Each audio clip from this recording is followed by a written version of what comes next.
Good evening team. Enterprise AI का इस session में हमारा जो आज का टॉपिक्स है वो एडब्ल्यूएस इकोसिस्टम के ऊपर है। जैसे लास्ट टाइम मैं जो है एजोर इकोसिस्टम के बारे में बता रहा था कि एजोर में एआई के मॉडल्स कैसे डिप्लॉय होते हैं, कौन कौन से मॉडल्स है, एआई चैटबॉट कैसे बनाते हैं, उसके लिए कौन सा मॉडल इस्तेमाल होता है। लेकिन अभी हम जो है एडब्ल्यूएस के बारे में पढ़ रहे हैं। तो अगर आप एआई का कोई प्रोडक्ट डेवलप करना चाहते हो, एआई चैटबॉट बनाना चाहते हो और आप एजोर क्लाउड को सेलेक्ट करते हो, तो आप कैसे बनाओगे और कौन कौन सी सर्विसेज आपको मिलेगी, वो हम यहाँ पर डिस्कस करेंगे। क्योंकि जैसे पहले ही मैंने बताया हुआ है कि अगर आप एज ए सोल्यूशन आर्किटेक्ट या एज ए एंटरप्राइज आर्किटेक्ट काम कर रहे हो, तो अगर आपको एजोर आता है या आप पिछले 10 साल से एजोर में काम कर रहे हैं, तो कोई क्लाइंट अगर आपको रिक्वायरमेंट देता है तो आप ये डिसाइड नहीं कर सकते कि हम इसको एजोर में ही बनाएंगे, डेवलप करेंगे और डिप्लॉय करेंगे, या एजोर की सर्विस केवल हम इसको इस्तेमाल करेंगे। लास्ट टाइम भी मैंने बताया था कि बहुत सारी चीज़ों के ऊपर डिपेंड करता है कि हम एजोर पे जाएंगे, एडब्ल्यूएस पे जाएंगे, जीसीपी में जाएंगे। बजट हो सकता है, जो क्लाइंट है या जो कंपनी है ऑलरेडी अगर एजूर में काम कर रही है, उसके पास लाइसेंस वगैरह माइक्रोसॉफ्ट के ज़्यादा है, माइक्रोसॉफ्ट इकोसिस्टम में काम कर रही है, एजूर ऑलरेडी वो फॉलो कर रही है कई सालों से, तो फिर हम थोड़ा सा वहां पर जा सकते हैं। लेकिन अगर कोई नई कंपनी है और वो क्लाउड में बिल्कुल नहीं है और आपको क्लाउड में जाना ही है, तो डेफिनेटली आपके पास पूरा चॉइस रहता है। आप बजट देख सकते हो, क्लाइंट का इंटरेस्ट देख सकते हो। क्लाइंट की कंपनी में अगर पहले से कोई इकोसिस्टम पे वो काम कर रही है, जैसे माइक्रोसॉफ्ट हो गया या फिर एजूर हो गया, तो उसको आप प्रायोरिटी पे ले सकते हो। तो अब हम स्टार्ट करते हैं कि AWS इकोसिस्टम पे हम देखेंगे। तो यहाँ पर हमारा जो पहला स्लाइड दिख रहा है वो है अमेजन बेडरॉक्स। अमेजन बेडरॉक्स क्या होता है, इसको पहले देख लेते हैं।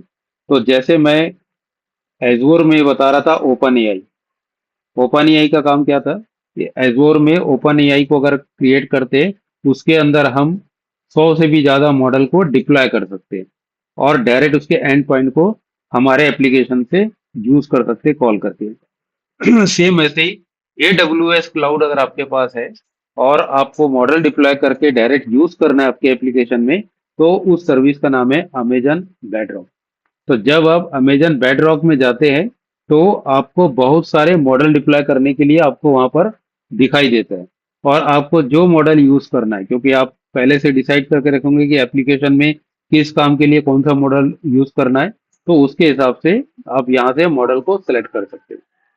तो अभी ये क्लियर हो रहा होगा कि Amazon bedrock just same service है जैसे कि ओपन एआई सर्विस एजोर में है, तो AWS में, अमेजन में इसको अमेजन बेडरॉक्स बोलते हैं। तो वहां पर ओपन एआई में जो मॉडल्स होते थे उसमें ज्यादातर जीपीटी मॉडल होते थे। जीपीटी के 4 हो गए, 4.1 हो गए, फिर मिनी मॉडल भी साथ में चल रहा है, फिर जीपीटी का 5 है, 5.5 है।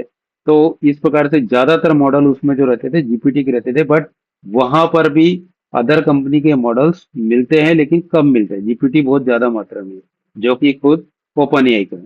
लेकिन जब अमेजन बेडरॉक्स में जाते हैं तो यहाँ पर भी आपको कुछ अमेजन के भी मॉडल्स मिलेंगे, कुछ मिलेंगे, लेकिन ज्यादातर आपको अदर कंपनी के मिलेंगे। जैसे टाइटन यहाँ पर दिख रहा है, नीचे एक मॉडल है, और ये जो टाइटन मॉडल है ये अमेजन का है, खुद का बनाया हुआ।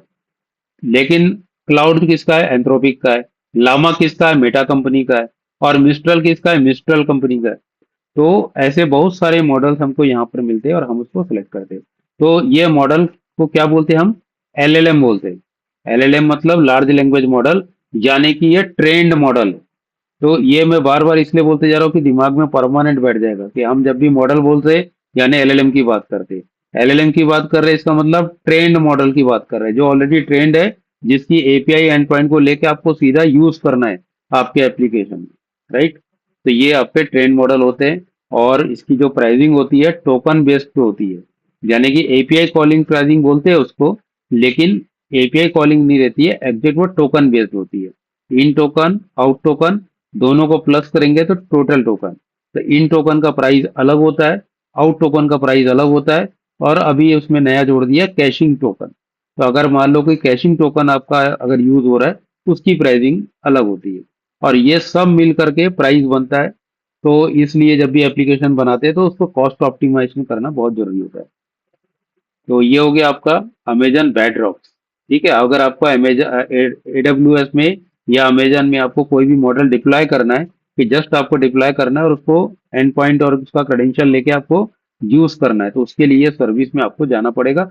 यहाँ पर 4 LLM दिया हुआ है, लेकिन बहुत सारे LLM 100 के आसपास या उसके उससे भी ज्यादा LLM यहाँ पर आपको मिल जाएंगे जब आप जाके देखोगे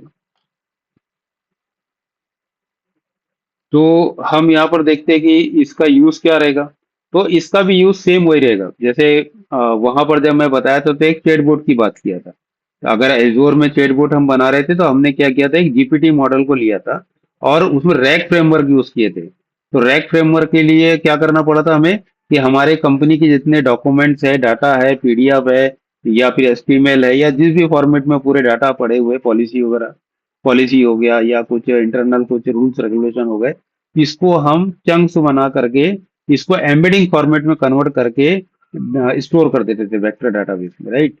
तो वो जो एम्बेडिंग मॉडल आता है, जो एम्बेडिंग में कन्वर्ट करता है आपके डाटा को, ठीक है। वैसे ही यहाँ पर भी जो है ना, टाइटन करके जो मॉडल है, ये टाइटन मॉडल अभी पिछले स्लाइड में बताया था, जो कि अमेजन का ही है।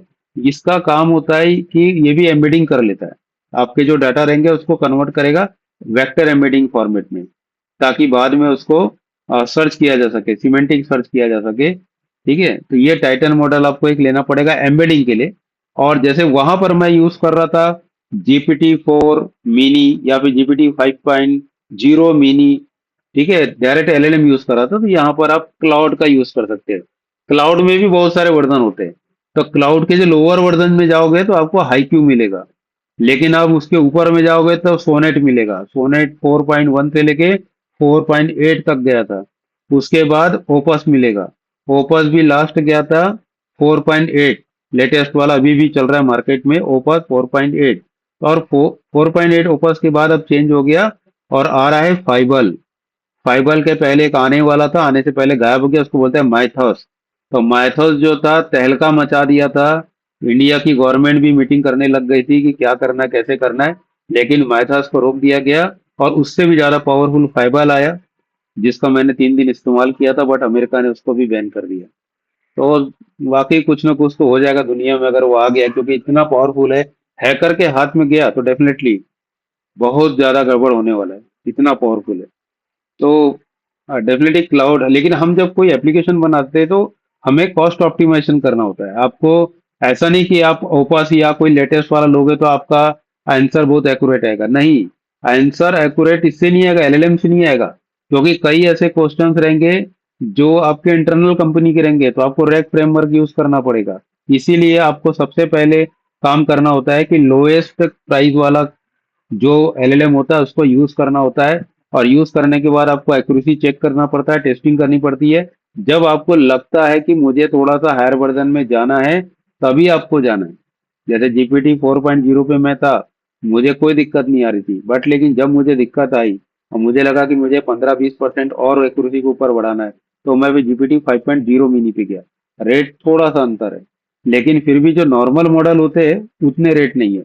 ऐसे ही यहाँ पर भी कुछ सस्ते मॉडल मिलेंगे। क्लाउड तो मैं यहाँ दिया एग्जांपल, और भी आपको मिल जाएंगे। तो आपको थोड़े से रिसर्च करने पड़ेंगे कि भाई एक चैटबॉट बनाने के लिए कौन सा LLM ज़्यादा बेटर होगा, जो लो कॉस्ट का हो, जिसमें मेरा काम हो जाए। और आप प्रैक्टिकल ट्राई भी कर सकते हो, क्योंकि इसमें तो जब डिप्लॉय करना 1 मिनट में डिप्लॉय हो जाता है और आपको एंड पॉइंट वगैरह मिल जाता है। आपको इंटीग्रेट करके कुछ चला के देखो, R&D कर लो, आधा 1 घंटा POC कर लो, तो आपको पता चल जाएगा कि आपके काम का है भी कि नहीं। तो इस प्रकार से आपको थोड़ी सी R&D करनी पड़ती है प्रैक्टिकल, जब आप रियल में आओगे। तो आपको एक एम्बेडिंग मॉडल की जरूरत पड़ती है जिसका नाम है टाइटन, और बाकी जो LLM है आप कोई भी चूज कर सकते हो। तो आपका क्या हो जाएगा, चैटबॉट बनना चालू हो जाएगा। और जो वेक्टर डाटाबेस में बोल रहा हूँ, वहां पर मैंने PostgreSQL यूज किया था। आप अगर अमेजन में अगर काम कर रहे हैं तो यहाँ भी PostgreSQL मिलेगा, और दूसरे भी आपको SQL सर्वर मिल सकते हैं जहां पर आप एम्बेडिंग टेबल आप बना सकते हो।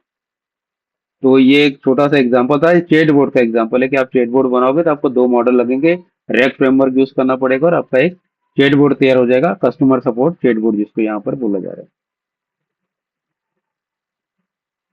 अब यहाँ पर आता है स्टेज मेकर। तो अब यह एजोर में किसके बराबर है, तो एजोर में एजोर ML सर्विस, वैसे ही यहाँ पर अमेजन में है सेज मेकर, ठीक है। तो वहां का क्या था, एजोर एमएल सर्विस का काम क्या था कि जिसमें हम मॉडल को डिप्लॉय करते थे और उस मॉडल को हम ट्रेनिंग करते थे, है ना, उसको ट्रेन करते थे, फाइन ट्यून करते थे डाटा पहले, उसके बाद ट्रेन करते थे, और ट्रेन करने के बाद डिप्लॉय करते थे, डिप्लॉयमेंट करने के बाद उसकी मॉनिटरिंग करते थे, उसके जो एंड पॉइंट थे उसको फिर एप्लीकेशन में यूज करते थे। सेम इसी प्रकार से जब अमेजन में काम करेंगे और यहाँ पर हमें खुद का मॉडल लेकर के उसको ट्रेन करने की बात अगर आएगी, तो आपको सेज मेकर सर्विस लेनी पड़ेगी। तो जैसे आप सेज मेकर सर्विस लेते हो, अब इसके बाद आप डिसाइड करोगे कि भाई कौन सा मॉडल मुझे लेना है, क्योंकि आप जीरो से मॉडल नहीं डेवलप करते, कभी भी याद रखो। मॉडल डेवलप करना बहुत मुश्किल है, डेवलप करके फिर उसको ट्रेन करना सालों साल लगते हैं। मैंने पहले ही बताया, एलएलएम कभी नहीं बनाना और बना सकते भी नहीं। हमें क्या करना पड़ता है कि पहले से बना हुआ एलएलएम है, जो पहले से थोड़ा बहुत ट्रेंड है, 100% प्री ट्रेंड नहीं बोल रहा जैसे कि एक्चुअल एलएलएम है, जीपीटी और क्लाउड की बात नहीं कर रहा हूँ, लेकिन एक छोटे छोटे कस्टम मॉडल होते हैं जो आपके कुछ इंफॉर्मेशन को समझते हैं, आपके क्वेश्चन का जवाब देने की क्षमता रखते हैं, लेकिन उसको आपको अपने हिसाब से आपके कंपनी के एनवायरनमेंट, आपके कंपनी के डाटा को लेकर के उसको ट्रेन करना पड़ता है। तो जब आप मॉडल को ट्रेन कर देते हो, अब उस मॉडल से क्वेश्चन पूछोगे तो वो आपको जवाब बड़ा एक्यूरेट देगा और एकदम आपके कंपनी के इंटरनल या सीक्रेट जो भी चीज रहेगी वो सब भी देगा, जो पब्लिक में नहीं है वो इन्फॉर्मेशन भी प्रॉपर देगा। तो सेज मेकर अब समझ में आ गया कि यहाँ पर हम क्या काम करते हैं, मॉडल्स को लेकर के डाटा पहले लेते हैं, डाटा को ट्रांसफॉर्म करते हैं, फिर मॉडल लेते हैं, मॉडल को डिप्लॉय करते हैं, फिर उसके बाद डाटा सेट बनाते हैं ट्रेनिंग के लिए, फिर ट्रेनिंग चलती है, ट्रेनिंग के बाद टेस्टिंग चलती है, उसका डिप्लॉयमेंट होता है, डिप्लॉयमेंट हो जाएगा तो उसका एपीआई एंड पॉइंट मिल जाएगा जिसको हम एप्लीकेशन में जोड़ सकते हैं, और फिर उसकी मॉनिटरिंग चलती है। मॉनिटरिंग में कॉस्ट ऑप्टिमाइजेशन भी होता है, उसके अलावा एक्यूरेसी भी चेक होते रहती है और उसकी हेल्थ स्टेटस भी हम चेक करते रहते हैं। तो यहाँ पर जो है आपके ये स्टेप भी दिए हुए कि डाटा प्रिपरेशन, तो मैंने बताया था कि कोई भी रॉ डाटा डायरेक्ट नहीं डाला जाता है। जब डाटा आप लेते हैं तो डाटा को आपको क्या करना पड़ता है, ट्रांसफॉर्म करना पड़ता है। अच्छा, यहाँ पर ट्रांसफॉर्म करने के लिए भी एक सर्विस दी है सेज मेकर डाटा व्रेंगलर। ये एक सर्विस है जो आपको डाटा को ट्रांसफॉर्म करने का काम करती है, लेकिन वो डायरेक्ट नहीं हो जाता, उसके अलावा आपको डाटा इंजीनियर, डाटा साइंटिस्ट रखना पड़ेगा जो और भी बहुत सारे काम करेंगे, जैसे कि उसमें वैलिडेशन वगैरह भी चेक करेंगे, क्लीन करेंगे, डुप्लीकेट वैल्यू को आइडेंटिफाई करेंगे, यानी डाटा को इस वे में एकदम प्रिपेयर करेंगे जिसके ऊपर एआई काम कर सके। तो ये एक सिंगल लाइन आंसर है। ठीक है, तो डाटा प्रिपरेशन सबसे पहला स्टेप होता है। फिर उसकी ट्रेनिंग आती है। तो ट्रेनिंग के लिए क्या होता है कि छोटे छोटे चंक्स में हम डिवाइड करते हैं डाटा को। डाटा तो बहुत बड़ा रहता है, जीबी में हो सकता है, टेराबाइट में हो सकता है, तो वो नेटवर्क में थोड़ी ना आप एक बार में ट्रांसफर कर दोगे, नहीं हो सकता। तो आप क्या करोगे, उसके छोटे छोटे चंक्स बनाओगे, और छोटे छोटे चंक्स जो होंगे नेटवर्क के माध्यम से जाके मॉडल के अंदर वो डाटा जा करके अटैच होते जाएगा। तो आपको डाटा सेट बनाना होता है, और डाटा सेट इसलिए बनाना पड़ता है, उसको फायदा भी है कि जब डाटा सेट आप डालते हो आप, और डाटा सेट में बहुत सारा डाटा का कलेक्शन होता है, और वो डालने के बाद आप क्या करते हो, उसकी टेस्टिंग करते हो। आप कुछ प्रॉम्प्ट और क्वेश्चन देते हो कि भाई अभी तक तो एलएलएम इसका जवाब दे ही नहीं पा रहा था, आप दे रहे कि नहीं दे रहा है। और अगर किसी कारण से वो दे रहा है लेकिन गलत दे रहा है, आपको ऐसा लगता है कि जो हमने ट्रेनिंग डाटा सेट दिया वो गलत है, हमको दूसरा देना चाहिए था और उसको सही करके, तो आप रोल बैक भी कर सकते हो। तो जैसे जैसा ट्रेनिंग डाटा सेट उसको देते जाओगे, और जितना दोगे, जैसे कि आपने 50 दे दिया, तो आप 50 में से कोई भी किसी भी एक डाटा सेट को वापस से निकाल सकते हो, उसमें से रोल बैक बोलते हैं, आप उसको रोल बैक कर सकते हो। तो ट्रेनिंग का ये सिस्टम इसमें चालू हो जाता है। अगर ट्रेनिंग हो गई आपकी, तो आप इसको डिप्लॉय कर देते हो। डिप्लॉय का मतलब ये है कि पहले भी डिप्लॉय था, लेकिन वो डिप्लॉयमेंट अलग था, उसमें आपको ऐसी एपीआई की वगैरह और एपीआई पॉइंट नहीं मिला था जिसका इस्तेमाल आप किसी सॉफ्टवेयर में कर लो। लेकिन अब ये डिप्लॉयमेंट का मतलब ये है कि आपका ये जो रहेगा, अब ये प्रॉपर आपको एपीआई एंड पॉइंट मिला जो एप्लीकेशन में डालोगे, और एपीआई जितनी हीट होगी तो वो यहाँ पर आपको दिखाई देगा, और यहाँ पर आप क्या करेंगे, परफॉर्मेंस वगैरह के हिसाब से ये सब हम इसको डिप्लॉय करने वाले। तो एज्योर सेज मेकर क्या दे रहा है, एज्योर सेज मेकर प्लेटफॉर्म दे रहा है तुमको, एक प्लेटफॉर्म बना बनाया दे रहा है, इंफ्रास्ट्रक्चर ही दे रहा है, जीपीयू वगैरह सब दे रहा है। आपका मॉडल केवल यहाँ डिप्लॉय होगा, इंफ्रास्ट्रक्चर आपको कुछ नहीं करना है, ना सेटअप करना है, ना आपको परचेस करना है। लेकिन हाँ, सेज मेकर की सर्विस लोगे तो पेमेंट तो आपको देनी पड़ेगी, और कितना मॉडल डिप्लॉय कर रहे हो, कितना उसका इंफ्रास्ट्रक्चर यूज कर रहे हो, आप पहले से उसको देख सकते हैं कि आपकी कॉस्टिंग क्या आने वाली है।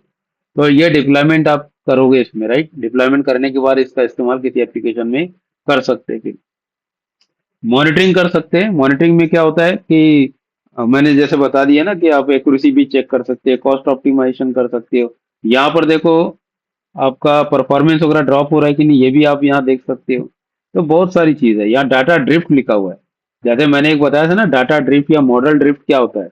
डाटा ड्रिफ्ट का मतलब ये होता है कि आपने यहाँ पर डाटा दे दे करके उसको ट्रेनिंग दिया, मॉडल को। मॉडल ट्रेंड हो गया और आपने बहुत सारे क्वेश्चंस प्रॉम्प्ट डाल डाल के उसको टेस्टिंग कर लिया और आपको लग रहा है कि नहीं, ओके है, अब इसका इस्तेमाल चालू कर दो, एक्यूरेसी एकदम प्रॉपर आ रही है और सारे जवाब मेरे को सही मिल रहे हैं। अब आपकी कंपनी को हो गया 10 साल, लेकिन किसी कारण से आपने ये जो डाटा प्रिपरेशन और ट्रेनिंग वाला पोर्शन को बंद कर दिया। आपने यूज नहीं किया 10 साल तक, और 10 साल के बाद भी आप जब उसको क्वेश्चन पूछोगे, क्या उसको आपको जवाब देगा? सही नहीं देगा, क्योंकि वहां पर डाटा ड्रिफ्ट हो जाएगा। जो आपने ट्रेनिंग दिया वो पुरानी ट्रेनिंग है, वो पुराना डाटा उसके अंदर है, ट्रेनिंग वाला। तो अगर 4-5 साल में कंपनी में वेरिएशन आता है, चेंजेस आता है, नई इंफॉर्मेशन आती है, नए रूल्स रेगुलेशन बन जाते हैं, वर्जन बन जाते हैं पॉलिसी के अलग अलग, तो फिर वो आपको गलत जवाब देने लगेगा। तो मॉनिटरिंग में बहुत सारी चीज आती है। ये मॉनिटरिंग केवल एपीआई वगैरह को देखने के लिए नहीं है, एपीआई की स्लो चल रही, फास्ट चल रही, ऐसा नहीं। ये मॉनिटरिंग का मतलब ये कि आपको इसको मॉनिटर करना है डिप्लॉयमेंट के बाद, ताकि आप उसमें डाटा ड्रिफ्ट को रोक सके।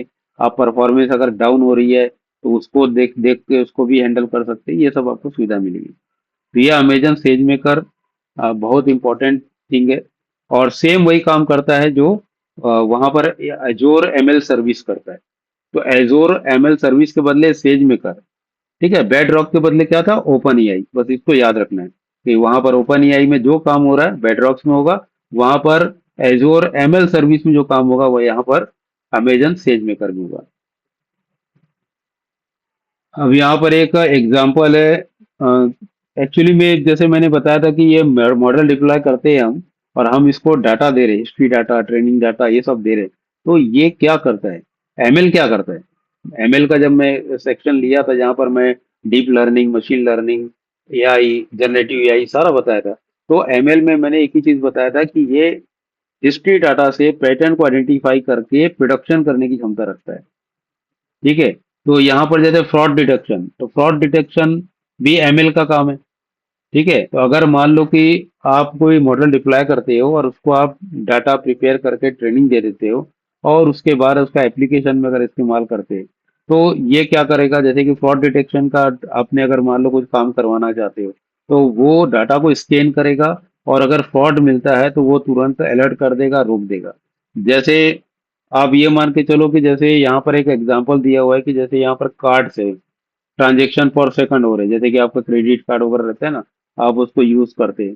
ठीक है। तो ये जो मॉडल्स है ये क्या करता है? ये बहुत सारे ट्रांजेक्शन को देखता है, इसके पास बहुत बड़े डाटा आते रहते हैं, हिस्ट्री आते रहती है।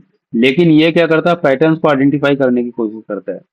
पैटर्न्स क्या हो सकता है? जैसे कि मान लो एक व्यक्ति ने बॉम्बे से कोई पैसा निकाला एक कार्ड से, लेकिन तुरंत 5 मिनट के बाद वो, या अमेरिका से उसने पैसा निकाल लिया, लेकिन लोकेशन जो है तुरंत आती है। तो लोकेशन जैसे आ गई, लोकेशन का डिस्टेंस इसने देख लिया, समय देख लिया, दोनों के बीच का समय कितना है, तो ये तुरंत फ्रॉड समझ के सीधा का सीधा अकाउंट को लॉक कर देगा। तो ये इस टाइप की चीजें जो है आपको यहाँ पर मिलती है, जो मशीन लर्निंग वाला जितना भी आप फायदा उठाते हो वो यहाँ पर आप कर सकते हो। इसके बाद एक सर्विस आती है रिकॉग्निशन। तो ये जो रिकॉग्निशन सर्विस है, तो एजोर में उसका नाम था विजन सर्विस, ओसीआर और विजन। ठीक है। तो ये रिकॉग्निशन का काम क्या होता है कि आपका फोटो से और वीडियो से ये ऑब्जेक्ट को डिटेक्ट कर लेता है। ठीक है।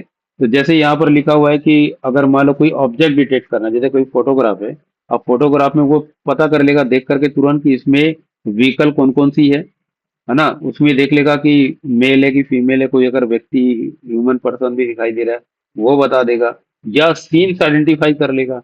जैसे मान लो कोई गार्डन का सीन है तो वो स्कैन करके बता देगा कि इसमें गार्डन के सीन है।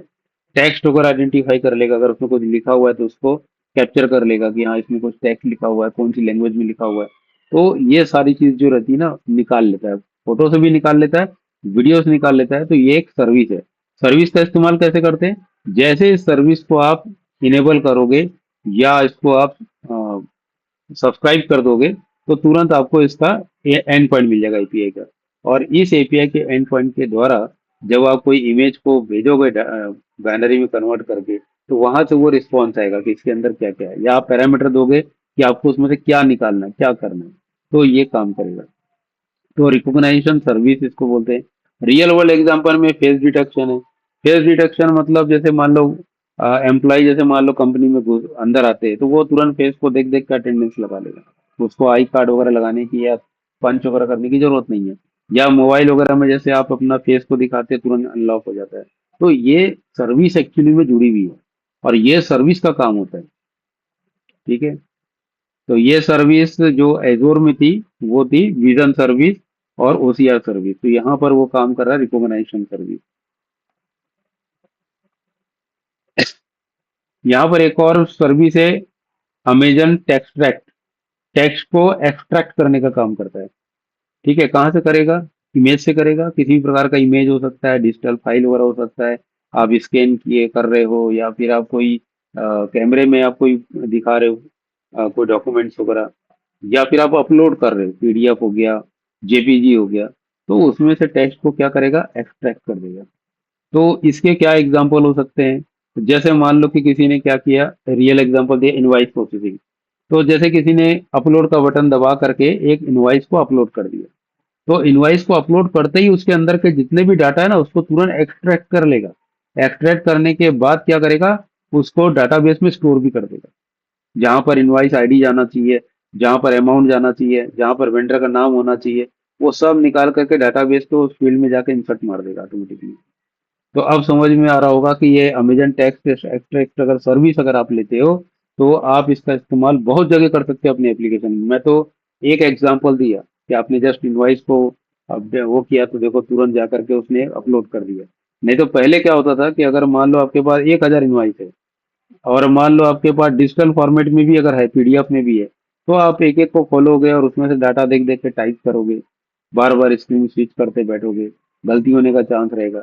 लेकिन इस प्रकार की सर्विस जब लगा दी जाती है तो अगर आपके पास ऑलरेडी पहले से है या स्कैन करके किसी ने दे दिया आपको जेपीजी पीडीएफ, आप एक बार में पूरा बल्क अपलोड भी कर दो तो वो एक एक करके डाटाबेस में इंसर्ट कर देगा प्रॉपर।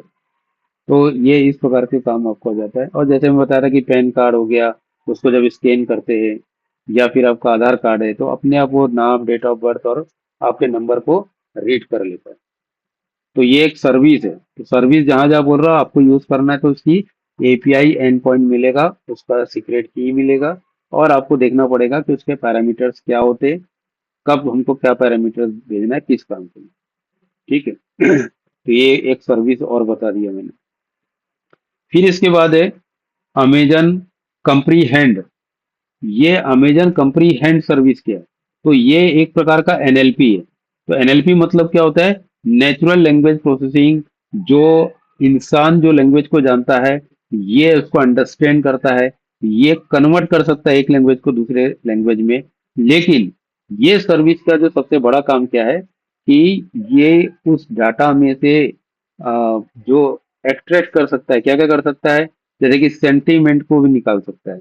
जो लिखा हुआ है ना, वो किसी ने बहुत गुस्से में लिखा हुआ है, वो जैसे कि कोई कस्टमर है बहुत तकलीफ में और उसने एक मेल डाल दिया, तो वो मेल जैसे मिलेगा तो वो तुरंत इनका ये जो सर्विस क्या करेगा, पता कर लेगा कि अरे ये बहुत गुस्से में लिखा है, इसकी प्रायोरिटी उठा दो।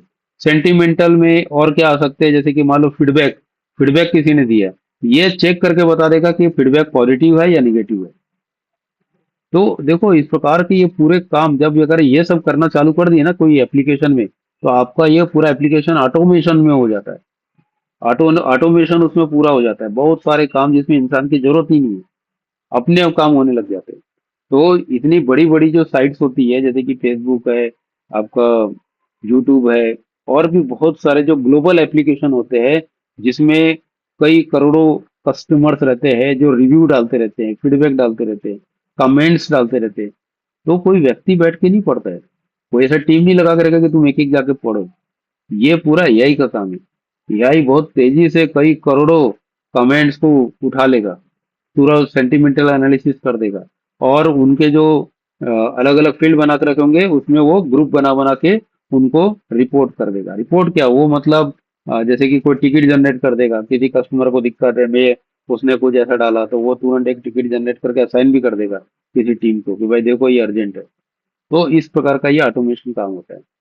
तो ये एक सर्विस आपको बताया कंपनी है। ठीक है, तो टेक्स्ट के लिए जो सर्विस है, फिर से मैं एक रिवर्स बता देता हूँ। एक तो रिकॉग्निशन सर्विस बताया था, जो इमेज और वीडियो में से ऑब्जेक्ट वगैरह को आइडेंटिफाई कर सकती है, टेक्स्ट को आइडेंटिफाई कर सकती है, सीनरी बैकग्राउंड को आइडेंटिफाई कर सकती है। इसके लिए हमको ये यूज करना है। और टेक्स्ट एक्सट्रैक्ट जो है, ये एग्जैक्ट क्या करता है कि किसी भी इमेज में से आपका पूरा टेक्स्ट को निकाल लेता है, जैसे नाम, डेट ऑफ बर्थ, ये सब निकालता है। और उसके बाद उसको जहां पर कोई काम करना है, डेटाबेस में स्टोर करना है या कहीं भेजना है किसी एपीआई में जोड़ करके, ये काम जो है हम फिर ऑटोमेटिकली कर लेते हैं। और कंपनी हैंड में क्या होता है कि इसमें जब उसको कोई डाटा मिलता है, टेक्स्ट डाटा, तो वो क्या करता है कि इसमें सेंटिमेंटल एनालिसिस कर लेता है। और सेंटिमेंटल एनालिसिस में वो रिव्यू वगैरह देख सकता है, पॉजिटिव निगेटिव देख सकता है, रेटिंग देख सकता है, या बहुत सारी चीजें देख करके उसमें वो काम कर सकता है। अब इसके बाद एक सर्विस आती है ओपन सर्च सर्विस, अमेजन की ओपन सर्च सर्विस। तो ये एजोर की किस सर्विस के बराबर है? तो एजोर में आपकी एक सर्विस आती है एआई सर्च। एजोर एआई सर्च करके वहां पर एक सर्विस है। और एआई सर्च सर्विस मैंने एजोर की क्यों बताया था कि जब रैक फ्रेमवर्क अगर यूज कर रहे हैं, तो आपको बहुत हाई स्पीड चाहिए, और आपका जो डाटा है, वेक्टर डाटा, वो बहुत ही बड़ी मात्रा में, ह्यूज क्वांटिटी में, तो आपको एजोर एआई सर्च सर्विस लेना होता है। तो उसकी परफॉर्मेंस स्पीड बहुत हाई होती है, लेकिन वो सर्विस थोड़ी कॉस्टली है। तो सेम वैसे ही यहाँ पर अमेजन में भी ये सर्विस है, ओपन सर्च सर्विस। तो आप ये ओपन सर्च सर्विस तभी आप लोगे जब आप कोई चैटबॉट बना रहे, जब आप कोई रैक फ्रेमवर्क लगाने की कोशिश कर रहे, और आपको वेक्टर डाटाबेस से रीड करना है डाटा को, कंपनी के इंटरनल इंफॉर्मेशन। तो उसके लिए आप इस सर्विस का इस्तेमाल कर सकते हो। हालांकि मैंने इसको बिना इस्तेमाल किए, मैंने पर्सनल अपना एक वेक्टर डेटाबेस बना करके और उसमें सिमेंटिक सर्च मैंने चला करके काम कर लिया था। तो लेकिन इसमें परफॉर्मेंस मिलेगा अगर आपके बजट है, तो प्रीफर करो कि आप इसका इस्तेमाल करो। मेरा बजट थोड़ा लो था, तो मैं जाना नहीं चाह रहा था कि, मतलब आप ये मान के चलो कि 10,000 रुपया महीना मेरे को इस प्रकार की सर्विस का लग रहा था, और मैं इसको हटा करके फ्री ऑफ कॉस्ट में काम कर लिया।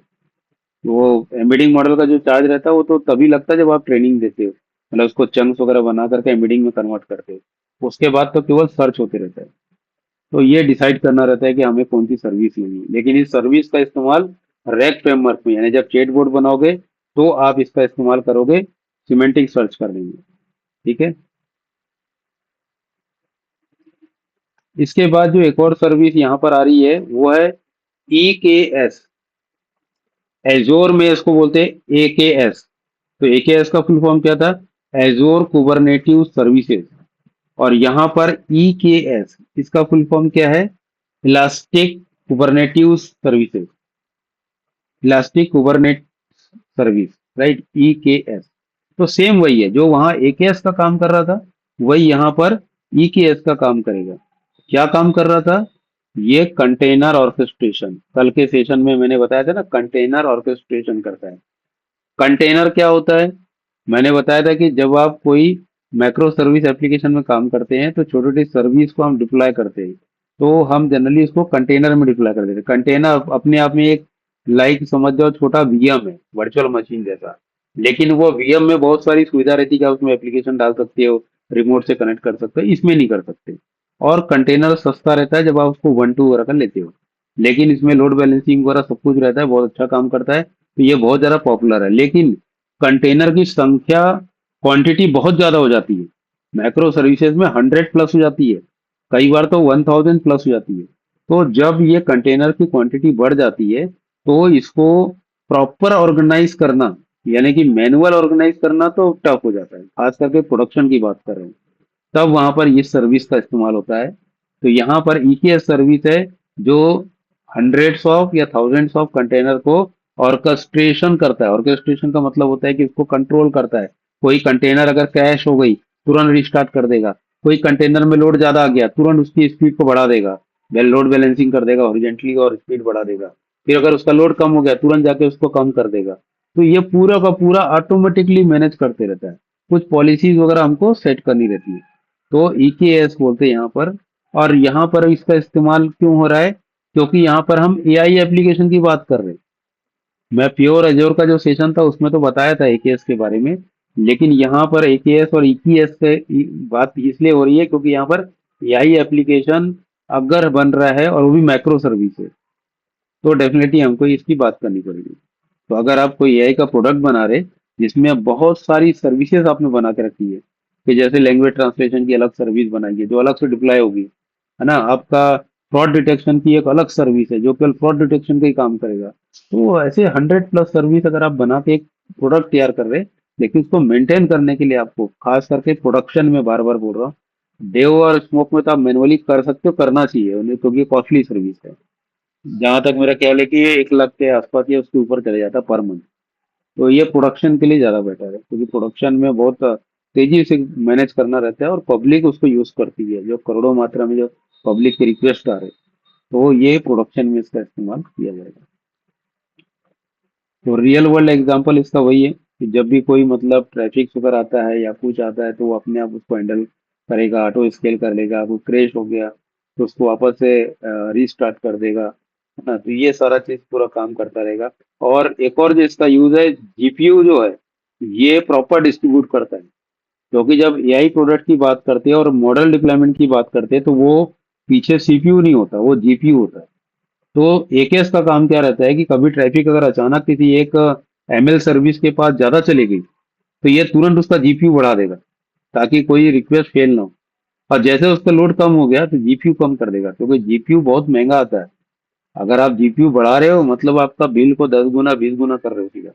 तो बहुत ज्यादा बिल आपका आएगा जीपीयू बढ़ाने से। लेकिन रिक्वेस्ट ज्यादा आ गई, लोड आ गया तो जीपीयू तो बढ़ाना पड़ेगा। तो ये ऑटोमेटिकली हैंडल करता है इसको। यहाँ पर एक कंपैरिजन दिया है। अभी जैसे मैंने ये दोनों चीज समझा दिया कि बेडरॉक क्या होता है और स्टेज मेकर क्या होता है। तो यहाँ पर एक छोटा सा कंपैरिजन दे दिया है। जैसे प्राइमरी जनरेटिव एआई प्लेटफॉर्म, इसका मतलब क्या है कि बेडरॉक्स में बहुत सारे एलएलएम्स होते हैं। क्लाउड के भी एलएलएम होंगे, टाइटन भी होगा, और दूसरे भी होंगे, और भी कंपनियों के रहेंगे, लामा वगैरह, ये सारा चीज रहेगा। तो ये सब क्या करते हैं, जनरेटिव है। ये प्योर एलएलएम है ना, जनरेट करते हैं, चाहे टेक्स्ट जनरेट करेंगे, इमेज जनरेट करेंगे, वीडियो जनरेट करेंगे, आपका जो भी रिस्पॉन्स रिजल्ट जनरेट करेंगे, लेकिन जनरेट करेंगे। तो ये फुल ट्रेंड मॉडल होते हैं, एलएलएम होते हैं, जिसको ये जनरेट करने का काम करते हैं। इसको जनरेटिव एआई प्लेटफॉर्म बोलते हैं, राइट। सेज मेकर क्या करता है, ट्रेडिशनल मशीन लर्निंग फैक्ट्री, यानी कि आप जब मशीन लर्निंग में जाते हैं, जब आप कोई मॉडल को डिप्लॉय करके उसकी ट्रेनिंग की बात करते हो, आप उसको ट्रेन करने के बाद डाटा वगैरह प्रिपेयर करके उसको ट्रेन करते हो और उसको डिप्लॉय करके अपनी इस्तेमाल करते हो अपने एप्लीकेशन में।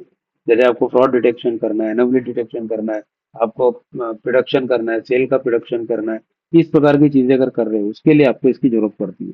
तो आपको क्या करना पड़ता है, अपना एलएलएम को बना करके ट्रेन करके डिप्लॉय करके काम करना रहता है। तो उसके लिए सेज मेकर में आना पड़ता है। तो इसकी इसीलिए इसको बोलते हैं मशीन लर्निंग फैक्ट्री।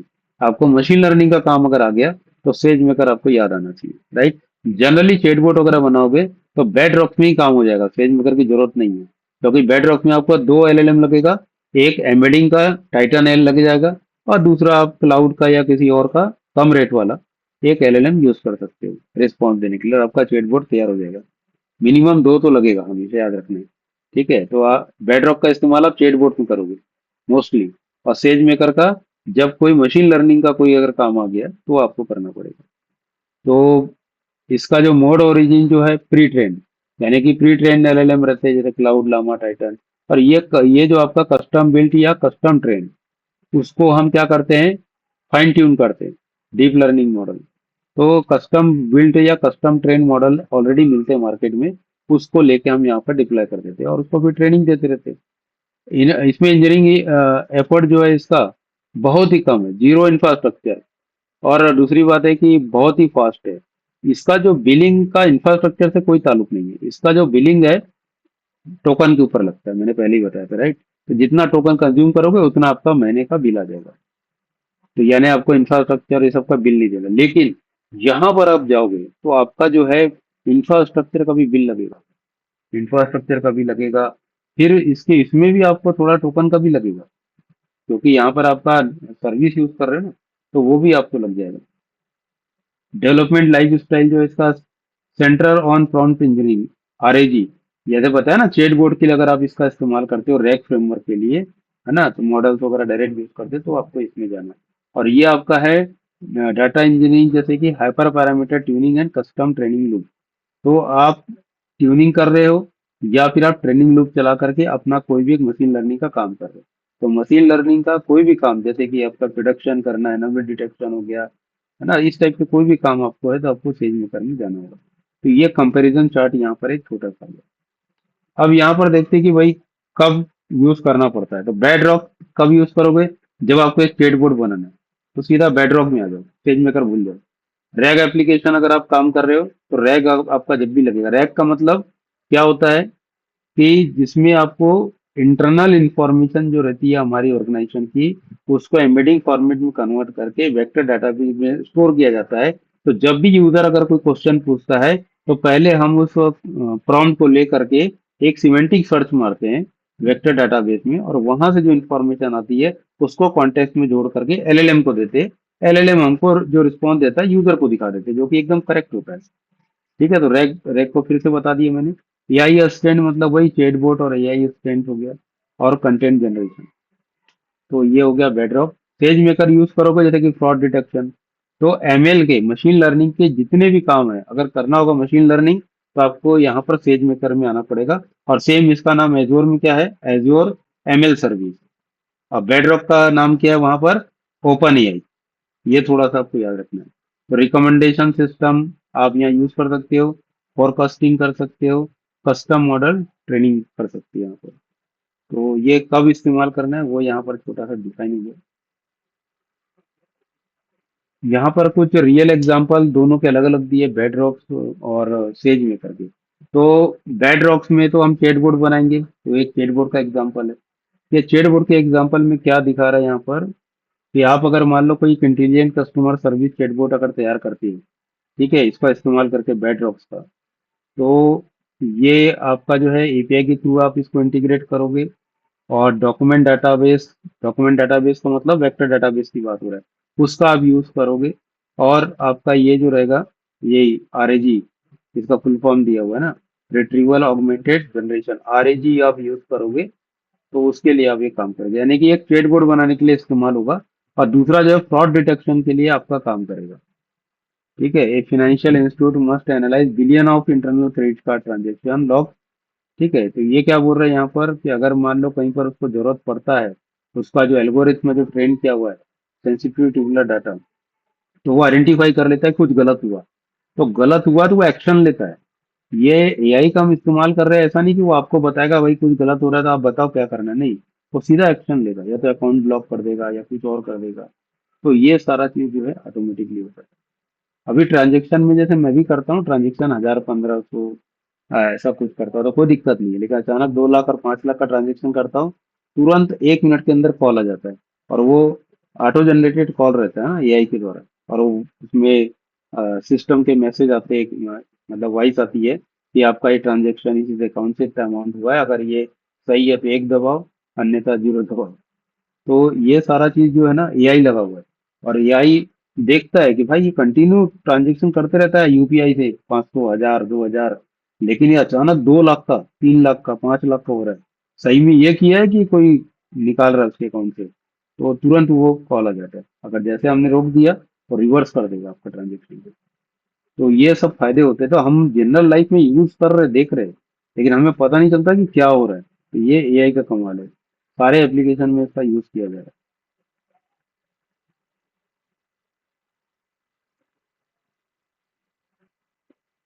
अब एक नया टॉपिक यहाँ पर आ गया, इवेंट ड्रिवन एआई। इसको पहले हम समझ लेते हैं कि ये क्या है, या पहले तो ये भी देख लेते हैं कि अगर एजोर में इवेंट ड्रिवन करना है तो इसका नाम क्या है। तो वहां पर जो हम करते हैं इवेंट ड्रिवन के लिए, तो वहां पर होता है इवेंट ग्रिड, एजोर इवेंट ग्रिड नाम होता है। और एक बहुत ज्यादा बड़ी मात्रा में अगर हम काम करते हैं जिसमें स्ट्रीमिंग डाटा स्ट्रीमिंग का यूज होता है, तो उसको बोलते हैं azure event hub. Azure event hub और एज्योर इवेंट ग्रिड वो एज्योर का है। तो यहाँ पर जब एडब्ल्यूएस में आएंगे तो इसको बोलते हैं इवेंट ड्रिवन, है ना, एआई सर्विस। तो ये क्या करता है एग्जैक्ट, तो इसको हम देखते हैं कि इवेंट अगर अकर होता है, इवेंट का मतलब क्या होता है कि जैसे मान लो आपकी एजोर की सर्विस, अगर जब आप एप्लीकेशन बना रहे हो और आप एजोर में डिप्लॉय कर रहे हो, तो वहां पर बहुत सारी सर्विसेज होगी। जैसे एग्जांपल के लिए ब्लॉब स्टोरेज, यहाँ पर तो खैर S3 बकेट होगा, जो वहां पर ब्लॉब स्टोरेज बोलते थे हम, यहाँ पर S3 बकेट बोलेंगे। मान लो आपने S3 बकेट स्टोरेज लिया हुआ है और उसमें आपने कोई फाइल को अपलोड किया, पीडीएफ फाइल को, तो वहां अगर मैं इवेंट को इनेबल कर देता हूँ, तो क्या होगा कि जैसे उसमें कोई फाइल अपलोड होगा तो वो इवेंट ट्रिगर होगा। लेकिन वो इवेंट ट्रिगर होगा तो मुझे टारगेट बताना पड़ता है कि भाई किसको बताना है कि ट्रिगर हुआ। तो मैं एक फंक्शन ऐप लूंगा, तो एजोर फंक्शन ऐप एजोर में बोलते थे, बट एडब्ल्यूएस में इसको बोलते हैं लैम्डा फंक्शन। तो लैम्डा फंक्शन की अगर बात हो रही है मतलब एजोर फंक्शन ऐप की बात हो रही है, तो वहां पर एजोर फंक्शन ऐप था, यहाँ पर इसको लैम्डा फंक्शन बोलते हैं, राइट। और यहाँ पर AWS इवेंट ब्रिज, ये अगर बात हो रहा है इवेंट ब्रिज की अगर बात हो रहा है, तो इसको वहां पर क्या बोलते हैं, एजोर इवेंट ग्रिड। एजोर इवेंट ग्रिड का नाम यहाँ पर पड़ रहा है AWS इवेंट ब्रिज। तो कहीं पर भी इवेंट, ये इवेंट का बहुत जगह, एक सिंगल की बात नहीं हो रही है। ये मान लो किसी S3 बकेट में हो सकता है, किसी डाटाबेस में हो सकता है, कहीं भी हो सकता है जहां पर कुछ भी चेंजेस हो रहा है। और अगर वो चेंजेस हुआ, यानी कुछ भी इवेंट हुआ, तो वहां से सिग्नल इसके पास आता है। ये क्या करता है, राउटर है, ये एक प्रकार से ट्रैफिक कंट्रोलर है। तो इवेंट 100 जगह से आ सकते हैं इसके पास, 100 से भी ज्यादा एप्लीकेशन में, 100 से ज्यादा प्लेस में अगर इवेंट लगा हुआ है, तो हर इवेंट यहीं पर पहले आएगा। फिर ये डिसाइड करेगा कि ये इवेंट की जो मैसेज है किसको भेजना है। तो हमारे पास जो लैम्डा फंक्शन है, ये भी मल्टीपल हो सकते हैं, अलग अलग काम के लिए रहते हैं। जैसे मैं एग्जांपल समझा देता हूँ कि एक स्टोरेज है S3 बकेट का, इसमें मैंने एक जेपीजी फाइल को अपलोड किया। लेकिन मैंने सिस्टम क्या बनाया कि जैसे कोई जेपीजी फाइल यहाँ पर अपलोड होगी, तो एक इवेंट रेज होगा, यहाँ पर आएगा, ये इसको ट्रांसफर करेगा एक प्रकार के लैम्डा फंक्शन को।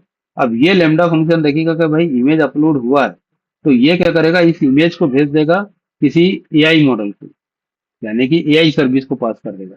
क्यों कर देगा, क्योंकि ये इमेज किसी ने अपलोड किया है, तो वही ये क्या करेगा कि उसको प्रॉपर साइज में कर देगा, ब्राइटनेस कॉन्ट्रास्ट फिक्स कर देगा, और उसको बहुत अच्छे से, मतलब एकदम जैसा स्टैंडर्ड जो चाहिए हमने पैरामीटर सेट किया वैसा बना देगा।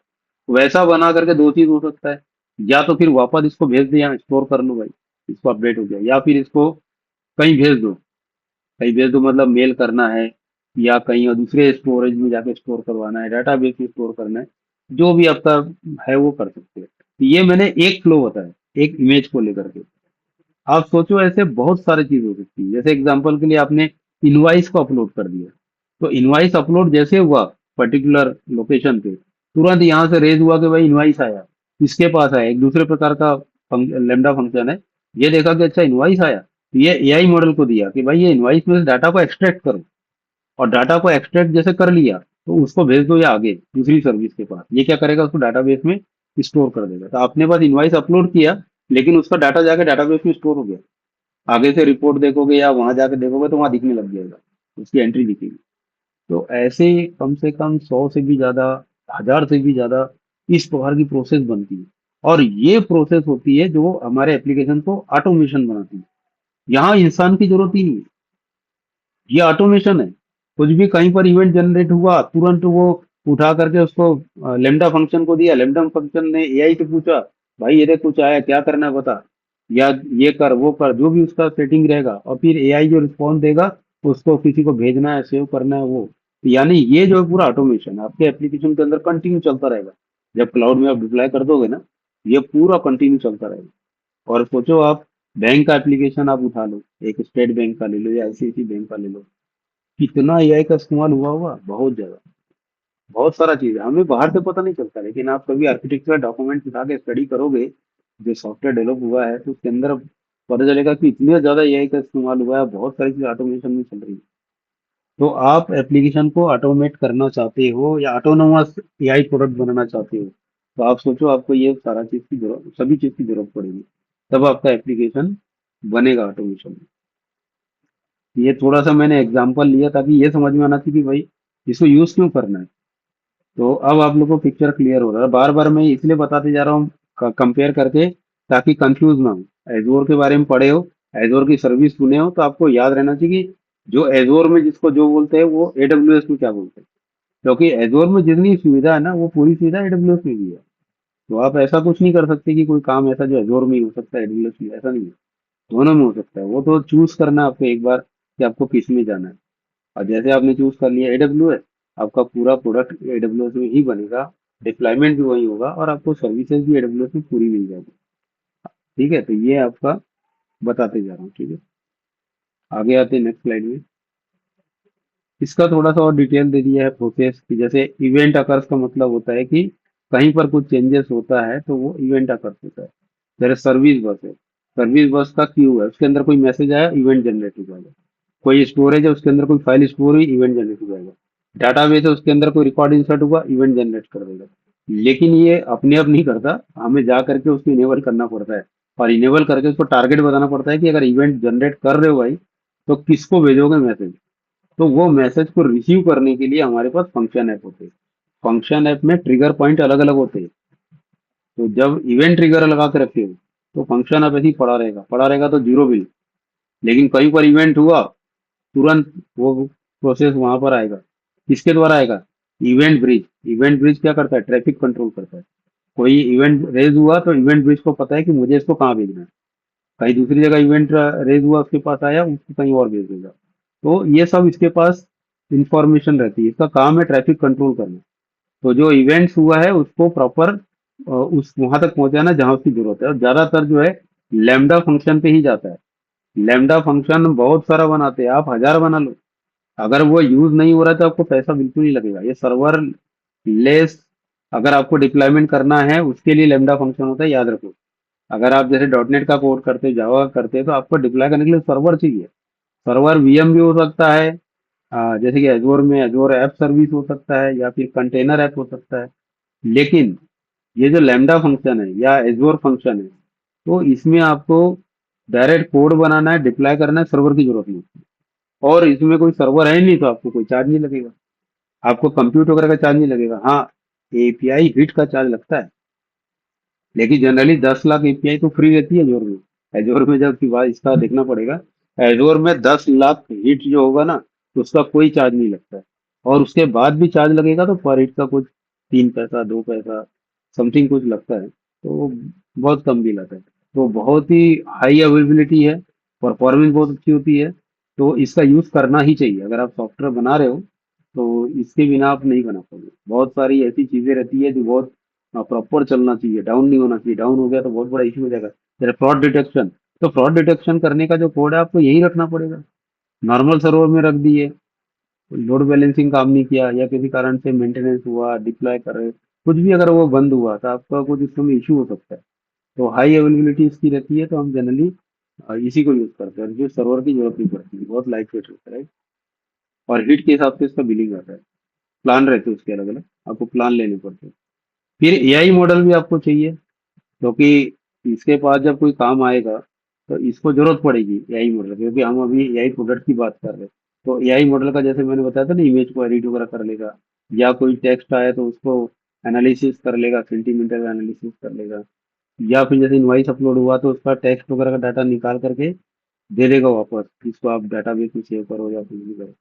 तो ये जरूरत तो पड़ेगी। बिजनेस रिस्पॉन्स का मतलब ये होता है कि आप ये एआई मॉडल का जो आउटपुट है आप क्या करना चाहते हो, तो वह आप इसको आगे फॉरवर्ड करोगे। जैसे कि फ्रॉड डिटेक्शन की अगर बात आ गई, तो फ्रॉड डिटेक्शन में बिजनेस रिस्पॉन्स क्या होगा? ब्लॉक द अकाउंट, अकाउंट को ही ब्लॉक कर देगा।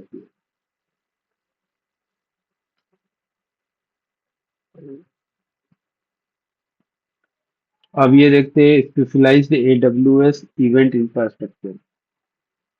तो इसमें जो इवेंट ड्रिवन एआई में हम जो देख रहे हैं ना, तो थोड़ा सा इसने और ये कर दिया। एक्सपेंड कर दिया।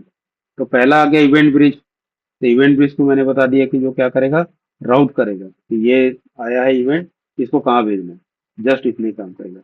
लैम्डा मतलब ये आप जहाँ पर कोई सर्विस को डिप्लॉय करके रख रहे हो सर्वरलेस, जैसे बताया ना कि एजोर फंक्शन होता है, तो यहाँ पर उसको लैम्डा बोलते हो। और एसएनएस का मतलब होता है simple notification service. Simple notification service जैसे कि एसएमएस भेजना, ईमेल भेजना, आपका किसी भी प्रकार का नोटिफिकेशन भेजना, तो इसको बोलते हैं एसएनएस। तो एसएनएस सर्विस अगर आपने लिया हुआ है, चाहे एसएमएस का, ईमेल का, तो ये प्रोसेस के बाद वो मेल वगैरह ट्रिगर हो सकता है। ठीक है। फिर इसके बाद आता है एसक्यूएस, सिंपल क्यू सर्विस। तो सिंपल क्यू सर्विस क्यों रखते हैं, क्योंकि अगर मान लो एक से ज्यादा, अगर मान लो इंफॉर्मेशन बहुत तेजी से आ गई, तो वो क्या करेगा, क्यू में रख लेगा उसको, और जैसे जैसे जरूरत पड़ेगी वहां से एक एक प्रोसेस में करता जाएगा, तो आपका कोई भी वेस्ट नहीं होगा।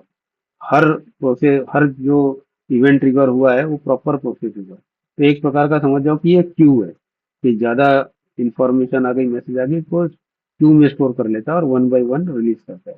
बेड रॉक्स क्या है, बेड रॉक्स मतलब जो एलएलएम, अभी एलएलएम और एआई की बात कर रहे थे, वही है। तो जब भी आपको एलएलएम चाहिए तो आपको बेड रॉक में हम क्या करेंगे, एलएलएम को डिप्लॉय करेंगे, और वही डिप्लॉयमेंट यहाँ पर काम करेगा।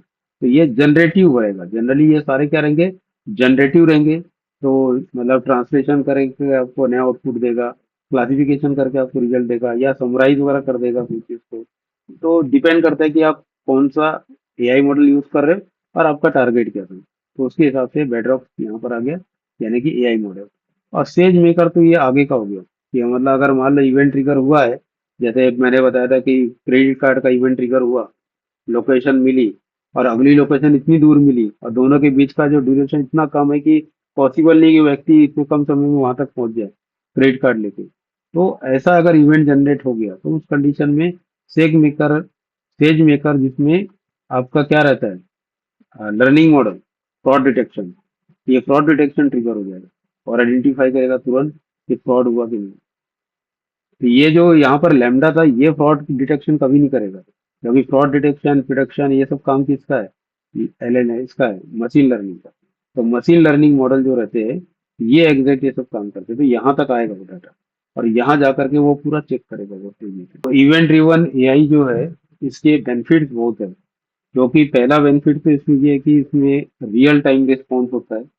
ऑटोमेशन, जैसे कि फुल ऑटोमेशन इसमें काम होता है, मैंने बताया कि वो ऑटोमेटिकली एक्शन लेता है, इवेंट जनरेट होता है, प्रोसेस होता है, और फिर आइडेंटिफाई होकर के एक्शन पे कन्वर्ट हो जाता है। तो ये फुल ऑटोमेट कर देता है।